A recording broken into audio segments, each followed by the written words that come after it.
Yep, that's right. I've got a YouTube channel, I've not forgot. No, I've just been busy with command and stuff and my personal life. But we're back on a different view, and this weekend, my team Motherwell travel to what I think is the best away day in Scotland in Tynecastle to face Hearts. So I thought I would get a deluded Jambo on to join me, and I'm joined by Adam Kennedy from the Perth to Paisley podcast. How you doing, Adam? You all right? I'm good, thank you, pal. Yeah, looking forward to our two teams coming toe to toe, or going head to head, I should say, at Tynecastle at the weekend. It should be a great game and one that I'm looking forward to. I know that obviously you are, so that certainly makes two of us, mate. It's good being up this end of the table, isn't it? It's not for everybody. I think we'll both direct that towards a Mr. Stefan Carlin when we say that, but no, Definitely. no, it's good. Let's just enjoy it while it lasts. But I need to say, first off, are you surprised at how well you have started the season? Very, yeah. I've waxed lyrical about the first five fixtures and how challenging they proved. I think the win over Celtic was the perfect platform for us to try and gather some momentum. Afterwards, we've gone to some tricky grounds that we don't tend to pick up decent positive results at. Paisley was a big one for me against St Mirren. Our record through there was terrible. I think it was 2010 the last time we won there in the league.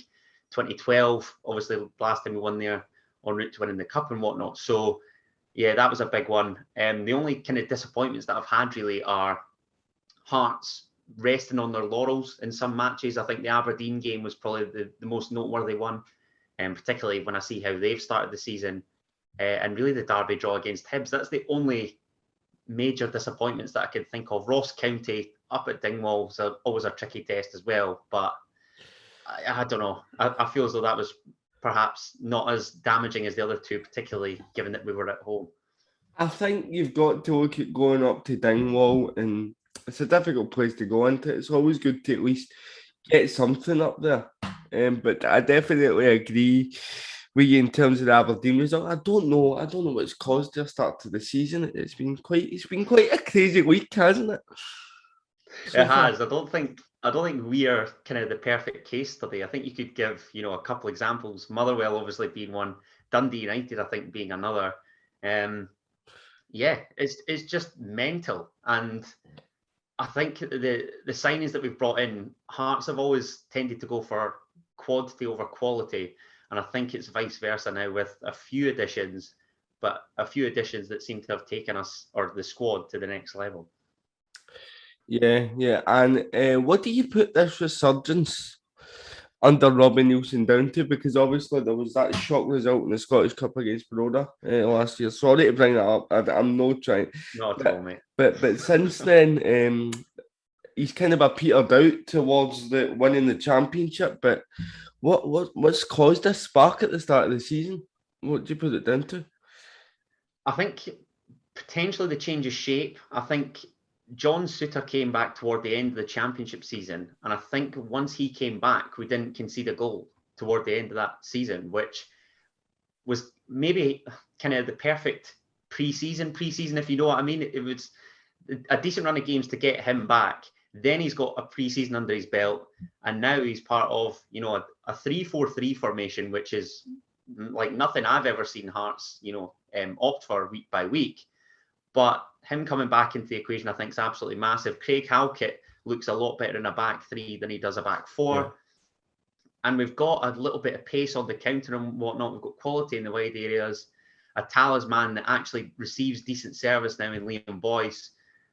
And yeah, there's lots to like about this Hearts team. It's no longer a chore watching Hearts. You actually look forward to it on the weekend.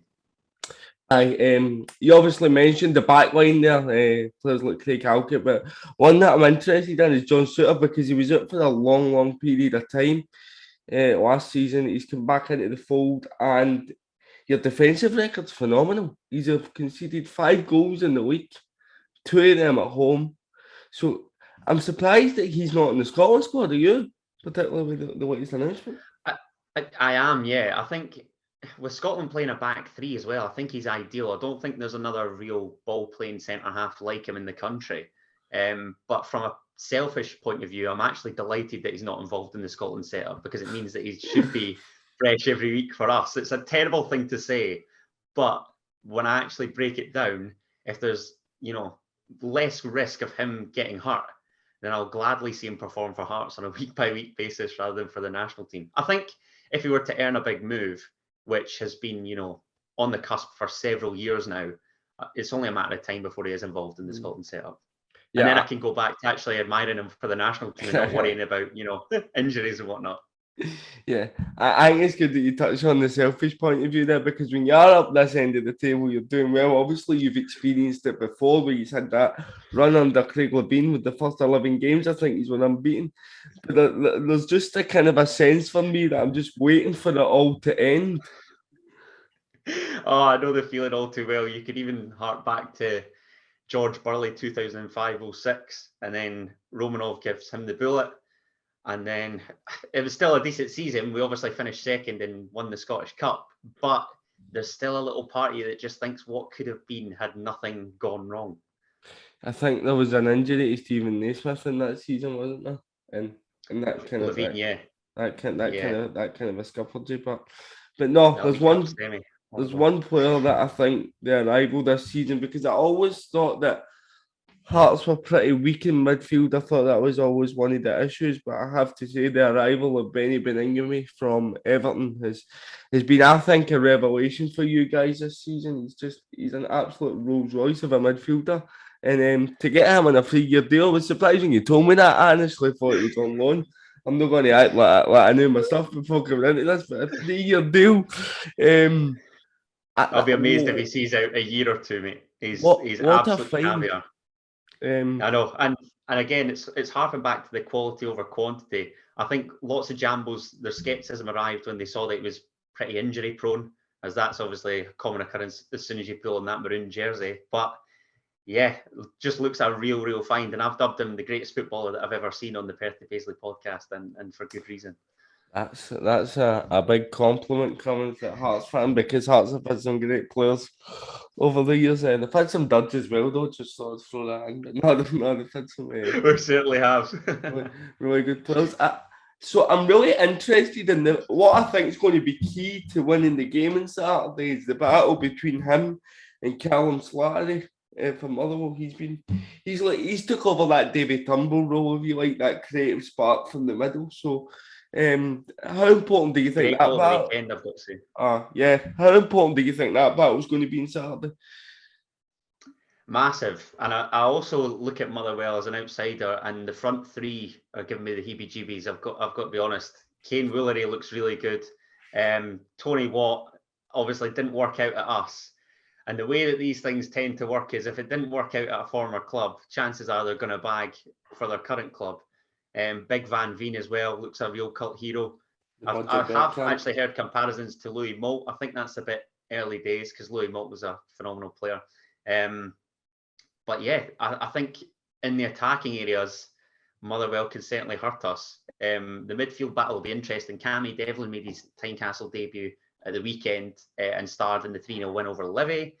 So yeah, Beningame and Devlin against Slattery or whoever, Mark O'Hara, I'm assuming is going to be in there, Liam Grimshaw and whatnot. I just think there's going to be many interesting encounters which will ultimately define the 90 minutes. I'm really looking forward to it, mate.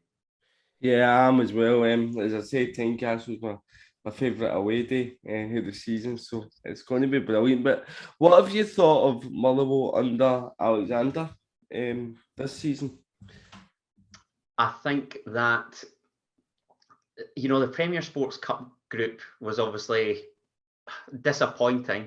And I know that Motherwell got through it in the end, but I know that through yourself and a couple other Motherwell mates that the performances weren't exactly convincing. I think it was taking time for this squad to ultimately gel because, they'd lost that spine. Declan Gallagher, Alan Campbell, Devante Cole were three big misses in my eyes. To then go and replace those three instantly and just expect everything to come together was a big ask. And that's why the Premier Sports Cup group is good, I think, because against these lower league sides, you learn more about your squad, don't you, through playing these matches than pre-season friendlies and whatever. So it's taken some time, but I thought the opening day defeat to Hibs, I thought Motherwell were actually really unlucky that day. I think they could have easily picked up a point or all three. And then since then, it's only really the Dundee defeat in the Premier Sports Cup that's been kind of a bump on the road, because it's unbeaten in 6 league games, isn't it? So Unbeaten they're since the flying. start of the season, yeah, and that includes a point at Ibrox, which was really impressive because we came back from a goal down to get that point. And That's a cracking result. I speak about Hearts' record only conceding 5 goals, but since the Hibs game we conceded 3, Motherwell have only conceded 4. So is it a sense that this has a boring 0-0 written all over it? All the hype and all the build-up, it would be typically. You could just see it. It would be. I'm going to be doing my first vlog on Saturday as well, and Oh yeah. I'm dreading it. But no, I just hope we get a good game. But another area is obviously these 2 guys have been selected for the Scotland squad, Liam Kelly and Craig Gordon. Both of them have made the 2nd and 3rd most saves in the league this season. Can you see? I think Craig Gordon's probably got the number 1 jersey for Scotland nailed down, but could Liam Kelly put a bit of doubt in Steve Clarke's mind with a good performance on Saturday?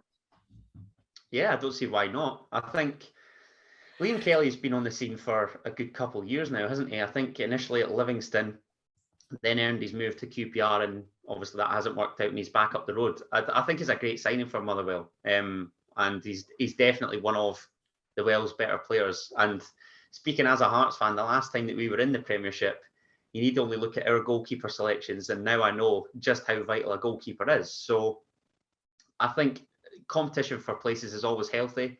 And notice that there's a lot of Xander Clark talk that he was ultimately unfortunate to miss out on the squad.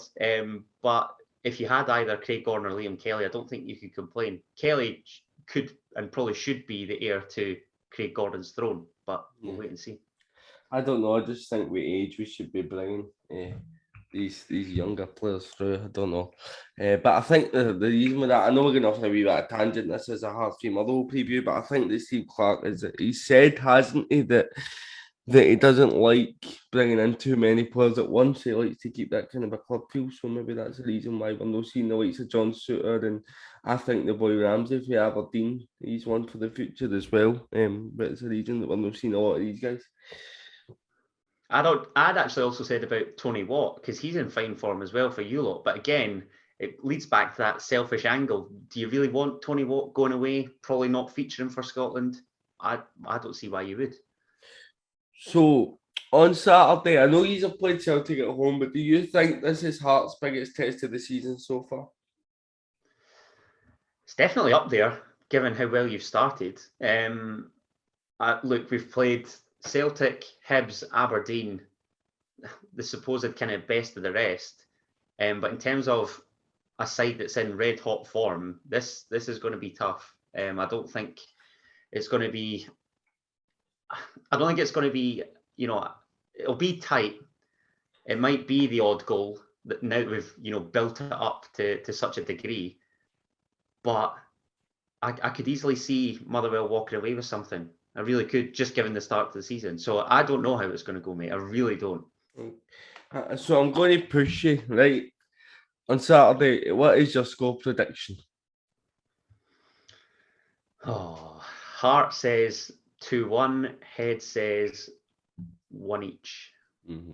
I think I'm going to go along with that. I'm going to go for 1 each as well, and I'm not caught out but just agreeing with you there. But I do think it's just particularly how Motherwell can be under Alexander. I think if we get the first goal, we've proven that we can be really organised against sides, and then there's the other side there. If Hearts get the first goal, we've went and clawed it back at Ibrox in front of 50,000. So why can't we do it at Tynecastle? Do you know what I mean? So no, I think this one has a draw written all over it, to be honest with you. But no, Adam, thank you very much for joining me for this preview of Motherwell v Hearts, and you will see Adam in my vlog because I'm thinking I'm meeting up. I don't know what state we'll be in before the game, mind you, but we are meeting up before the game, so keep an eye out for my first vlog, and please do go and give a listen to the Perth to Paisley podcast. I will leave a link for that in the description. But Adam, on Saturday, may the best team win, mate. Thank you, mate. I'm looking forward to it. All the best.